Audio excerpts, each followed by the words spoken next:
Hello everyone, welcome back.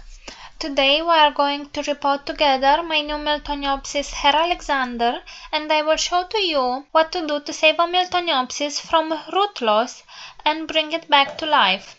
There are a few easy rules that if you follow you should be able to save them if the orchid state permits, of course. If a Miltoniopsis just doesn't have any more energy, there is nothing one can do. I usually recommend you pot each Miltoniopsis right after you bought it, because time it is an important factor that this orchid doesn't have, and she will not forgive you if you choose to wait for another 1-2 months for the flowers to fade. Anyway, in case that the root system is good, I wanna say that the flowers will not fade, they will last almost as normal. As you most probably have noticed, when you purchase a Miltoniopsis, the root system it is not that good, if at all. My Herr Alexander is potted in coconut husk, which contains a lot of salts minerals, and Miltoniopsis hate this, and peat moss that suffocates the roots. Miltoniopsis orchids like to have all the time moisture, but also great aeration. Their roots are very thin and they can die easily if exposed to decomposing and acidic medium, just like the one my orchid is potted in. So I'm expecting my Miltoniopsis won't have any alive roots, especially because it's very wobbly in the pot, but we will see if I'm right. The pansy orchid usually does better if potted when there is a new growth that is about 10 cm in height. Their new root system just after the new growth has grown quite a bit, at least in my experience. But what can we do? Sometimes we don't have a choice and we cannot wait for this perfect moment. If there is any alive root inside this pot, I will probably kill it by waiting for this perfect moment. So let's see what I have inside. Your pot to soak in a decorative container for about 10 minutes. I have already did that. I also like to wear gloves to keep my nails clean and safe from touching any grossy pests. It is a good idea to remove the flower stake, just so you won't damage anything in the process. Now first squeeze the pot. Roots attached to the pot, they will detach without being damaged. I have here a container so I won't make a mess. Grab the orchid by the base of the pseudobulbs and gently take it out of the pot, leaving the medium to fall into the container. As I was expecting, my orchid doesn't have a good root system, but maybe there is still something alive here. Now I only need to gently remove any leftover pieces from the bark or moss. Now it is time to shower the orchid and its root system very good to remove every dust, peat moss or bugs. I will come back. Okay, so I have rinsed as best as I could my orchid, so I can decide now which orchids are dead and cut them. Miltoniopsis roots are very thin and they usually branch out like crazy if you keep them happy, as I will show you further on in my updates. Healthy roots are white when they are dry and they can turn green when wet. When in active growth, they have green root tips, but don't worry, sometimes even yellowish or brownish roots are alive and they have turned to that color because of the decomposing medium they are in. This thing won't happen in semi-hydro, as the clay pebbles or seramis won't ever decompose. Dead roots are mushy and usually brown or yellow in color, though sometimes even whitish roots can be dead if they have just died.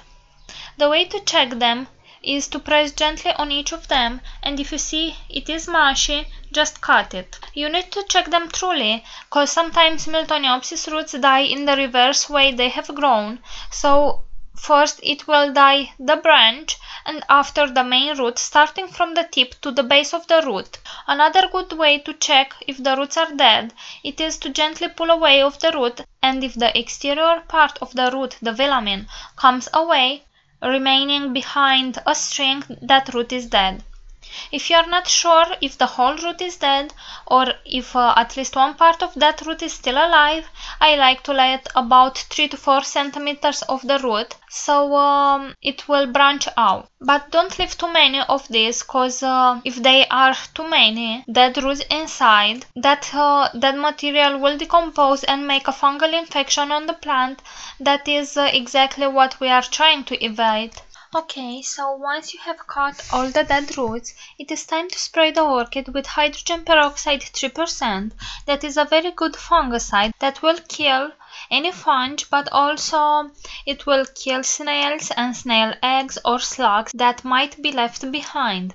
I like to spray also in between the pseudobulbs and in between the leaves. Let the solution to make it stink for about 10 minutes. Now it is time to cut the flower spike, because this will drain way too much energy from the orchid, thing that this 2 pseudobulb plant doesn't have. In case the orchid decides to put yet another flower spike, just cut it as close to the base as possible.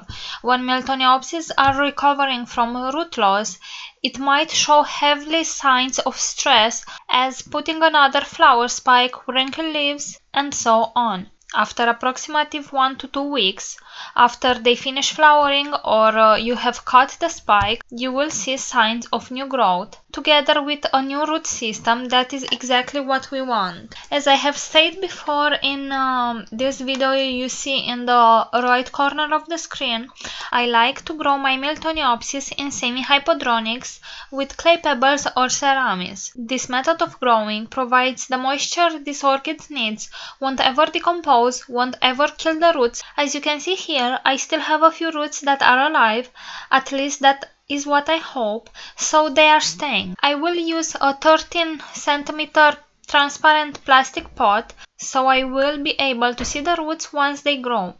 If you have any and the orchid fits in it, it is better to use a 9 cm pot, but I don't have any. The drainage holes from my pot are too big, and my clay pebbles that are the size 4 to 8 mm will fall down through the pot, so I will use this piece of mesh as Dani Nice suggested in one of her videos. You can also use a decorative plastic container with 2 holes on the sides that are about 2 cm in height from the base of the pot, but I will show to you how to do that in my next video. I will fill the pot halfway with medium with the use of this coffee cup. Now it is time to position the orchid inside the pot. You need to place the oldest bulb, like this one that is smaller, to the back part of the pot, leaving the newest pseudobulb that have just finished flowering more space to develop new shoots. Now just add the rest of the medium around the orchid, and don't worry if it is too deep, because we will adjust this after the medium is in. Once we have finished this part, you need to properly adjust the orchid so it won't be potted too deep. As you can see, my orchid has the tendency to climb up, and when I adjust the proper place of the orchid, I think where the new pseudobulb will be and where the new roots will grow, so I kind of bury the back bulb. The way to avoid rotting of this back bulb, it is by removing the small clay pebbles around it, and if you feel it is necessary, you can do some extra ventilation holes on the pot right next to the back bulb. Most rots are anaerobic, meaning they exist where little or no air is available. But this medium will not permit something like this to happen, because it provides quite a lot of air. Of course, if you provide air ventilation to the orchid as well. Please observe how I have adjusted the orchid level in the pot. This is the correct way to pot it, not to down, not to up, so when the new shoot will appear and new root tips will grow, they won't dry in the air. This orchid won't ever produce aerial roots. You need to make sure you remove any yellow parts of the leaves next to the bulbs, or the old and dry ones, because they will just be a source of rot. Now I will fill the tray with distilled water that will prevent any root tips from getting burned, as my tap water is a bit too hard for these orchids, especially when I will start to fertilize them, but for now nothing from that. Because it is so sensitive to minerals inside the water, I recommend you always use rainwater or distilled water. The semi-hypodronic growing method, it will provide the moisture this orchid loves so much. I will make sure that the tray never gets left out of water. I will place my orchid in a shady location with about 1000 foot candles and just wait for the new roots and new shoots to appear. While this orchid is recovering, you will need to put an extra effort from you to help this orchid re-establish. That means you need to keep it in a cooler place where the temperature should be around 18 to 21 Celsius. If it is possible to have higher humidity, this should also help a bit. You can do that by using an ultrasonic humidifier if available. Anyway, just try to keep the humidity about 50%.